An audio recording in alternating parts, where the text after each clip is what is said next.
السلام علیکم ویورز.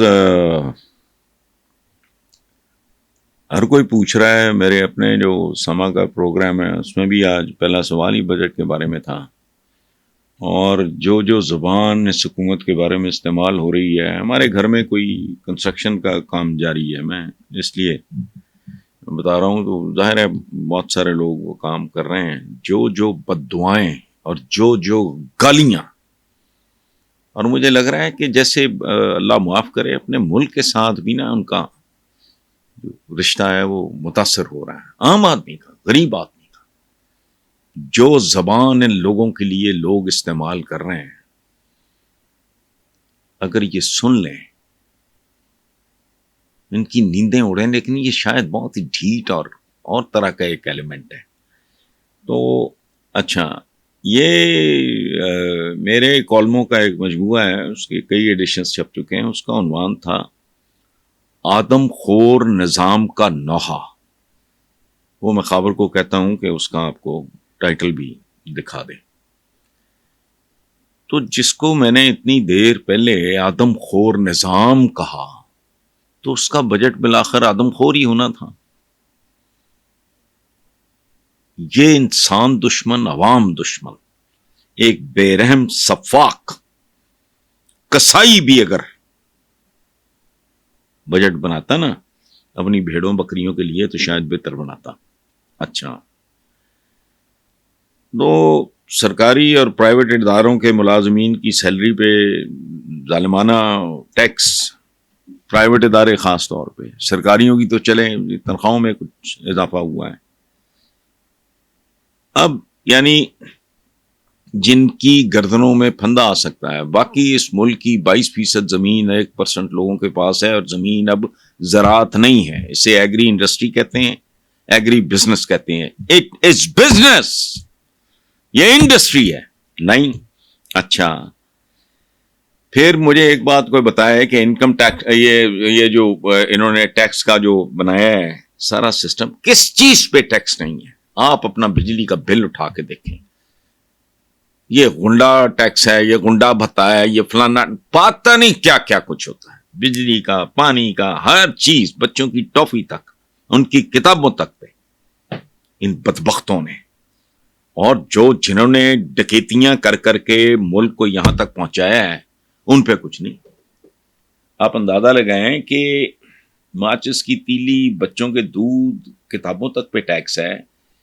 وہاں تک اب معاملہ آ گیا ہے کہ اپنی تعیشات، اپنی خباثتیں، اپنی حرمزدگیاں، اپنے پروٹوکول، اپنی سیکورٹیاں، اس پہ 1 روپیہ نہیں کمپرومائز نہیں کیا.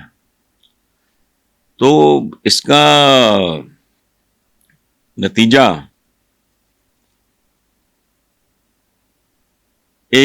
ہمارا ایک بڑا برائٹ رپورٹر ہے، وہ اقتصادی امور پہ، نام ہے ان کا شہباز رانا. اس کا ایک جملہ سنیں: تنخواہ کیش میں لیں یا ملک چھوڑ جائیں. یہ ادارے کو میری ضرورت ہے، میں کہوں گا میں نہیں دیتا. چوروں کو ٹیکس دینا ہے میں نے، مجھے آف دا ریکارڈ دو، مجھے باقی کیش دو، آف دا ریکارڈ دو، اور سیلری اتنی کہ ان کو ماڑا موٹا اگر کو میں نے ان کو خیرات ڈالنی ہے، کو ہڈیاں ڈالنی ہیں ان کو. ختم ہو گئی بات. اچھا، وہ خوبصورت بات شہباز رانا کی کہ یار وہ ملک چھوڑ جائیں پھر. اچھا، سوشل میڈیا پہ ایک اور بات چل رہی ہے کہ جی پیپلز پارٹی والوں نے شکوہ کیا ہے کہ بجٹ پہ ہم سے مشاورت نہیں کی گئی. تو لعنت بھیجو ان پہ. پھر اگر آپ کو اعتماد میں نہیں لیا گیا تو you are a part of this government.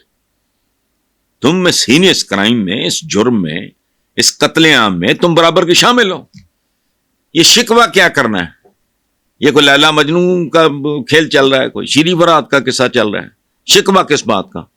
ہم سے تو مشاورت میں تو کہنا تھا کہ بھائی لانتی ہو، ہم حصہ ہیں، ہمیں بھی برابر کی گالی پڑے گی. اچھا، اپنی عیاشیوں پہ قطن کوئی کٹ نہیں لگایا. وہی تام جام، وہی سیکورٹیاں، وہی پروٹوکولز، وہی آرائش، تزئین و آرائش. کس کی؟ پرائم منسٹر ہاؤس کی. بیٹھتا کون ہے وہاں؟ خیر، اپنی تزئین و آرائش اور عوام کی بدترین آزمائش. اچھا، وزیر اعظم ہاؤس ہو یا فلانا ہاؤس ہو یا ٹمکانا ہاؤس ہو، یہ پتہ نہیں کون سے ہیں، بلیک ہاؤسز ہیں کیا ہیں، یا پارلیمنٹ کے بجٹ، ان پہ کوئی کٹ نہیں، ان کی پرکس اور پریولیجز پہ کوئی کٹ نہیں. تو اس بجٹ پہ میں نے کیا تبصرہ کرنا ہے؟ مجھ سے بہتر آپ کریں گے، مجھ سے بہتر عوام کریں گے، جو اس کو صحیح معنوں میں بھگتیں گے. میری اپنی تکلیف جو ہے وہ بہت ہی قابل برداشت ہے، مجھے میری صحت پہ فرق نہیں پڑتا، لیکن بندہ تو سوچتا ہے کہ یار ارد گرد وطن کے پہلے کیا حالات ہیں، اب کیا ہے، اور ڈکونسرے چل رہے. اچھا، اگلا کہ پنجاب بجٹ کے بارے میں تو کہا کیا گیا کہ جی 100 یونٹ استعمال کرنے والوں کو مفت سولر سسٹم. اور بندہ پوچھے 2 بلب اور 1 پنکھا، 100 سے زیادہ یونٹ تو اس پہ کھپ جاتے ہیں. کیا سولر سسٹم؟ یہ سارے رائشی زبائشی بے وقوف بنانے والے کام ہیں ٹوٹل. اچھا، یہ اور میں ایک بات میں آپ کو بتاؤں، جس کے حضور پیش ہونا ہے اس کا خوف رہتا ہے اگر انسان بالکل ہی ضمیر نہ مر گیا ہو. مریم کے جتنے بھی جو پتہ نہیں یہ 100 دنوں میں 42، تو میں نے کہا 42 جگتا نہیں مار سکتا امان اللہ مرحوم، 100 دن میں 42 نئی جگتے نہیں مار سکتا. منور ظریف کتنا بڑا کمیڈین، منصوبے، آل دس از ربش. سوائے 2 چیز، مریم کے 2 کام مجھے بہت اچھے پازیٹو. ایک، مری کو ریسٹور کرنا، اس کی اصل، ہم نے تو گورے کی دی ہوئی ہر چیز برباد کی، ریلوے سے لے کے، اور روسیوں نے تحفہ دیا اسٹیل مل کا، وہ بھی کھا گئے، پی آئی بھی کھا گئے. ہم نے تو ان کا دیا ہوا ہر نظام برباد کر دیا. ان کی دی ہوئی جوڈیشری کبھی جوڈیشری تھی. اب اچھا، ایک یہ جو انیشیٹو ہے چیف منسٹر کا پنجاب کی جو ہے، وہ اس کا یہ انیشیٹو بہت اچھا ہے کہ مری کو اوریجنل حالت میں لانا، ریسٹور کرنا، یہ بہت زبردست کام. یہ اس کو دور تک زندہ رکھے گا. 100 سال بعد بھی لوگ کہیں گے کہ کچھ رزیلوں نے اس شہر کا حلیہ بگاڑا تھا.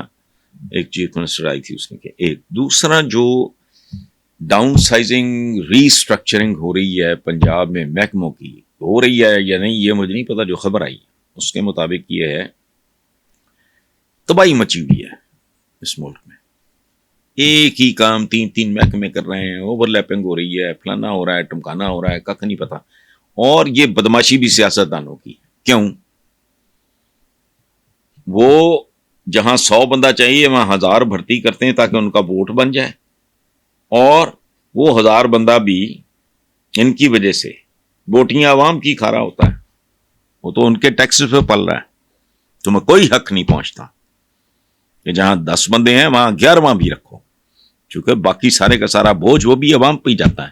یہاں یہ لٹ مچی ہوئی ہے. سو مریم کا یہ فیصلہ جو ہے یہ اچیویبل ٹارگٹ ہے. مری والا بھی اچیویبل ٹارگٹ ہے. باقی سارے اس کے ٹارگٹ جتنے مجھے نظر آ رہے ہیں نا، ان کی کوئی مجھے حیثیت نہیں. وہ سارے کے سارے پیلی ٹیکسی یا وہ قرض اتارو ملک سنوارو ٹائپ اس طرح کے ٹکوسلے ہیں، ان کا کوئی نتیجہ نہیں نکلے گا. یہ میرا دعویٰ ہے. جو چاہے کر لو، چونکہ اس کے لیے بہت لانگ ٹرم پلاننگ چاہیے، اور وہ راتوں رات ہونے والے کام نہیں. مری والا کام ہے، ہو سکتا ہے ودن اے فیو منتھس وہ بندہ چڑھ جائے، وہ ہو جائے گا. تو کوئی ایسا اچیویبل ٹارگٹس اس پہ لوگوں کو کام کرنا چاہیے. جو محکمے ہیں فالتو فضول یہ وہ خرم زدگی اور اہم ہی بندے گھسائے ہوئے ہیں، ان کو شرنک کرنا یا ان کو ری وزٹ کرنا ساری صورتحال کو، وہ اچیویبل ہے. تو اچیویبل کام ہے، باقی نہیں. باقی بس تصویری کارنامے ہیں. ایک ہیں تعمیری کارنامے، وہ میں نے گنوا دیے ہیں 2، باقی سارا کچھ تصویری ہے.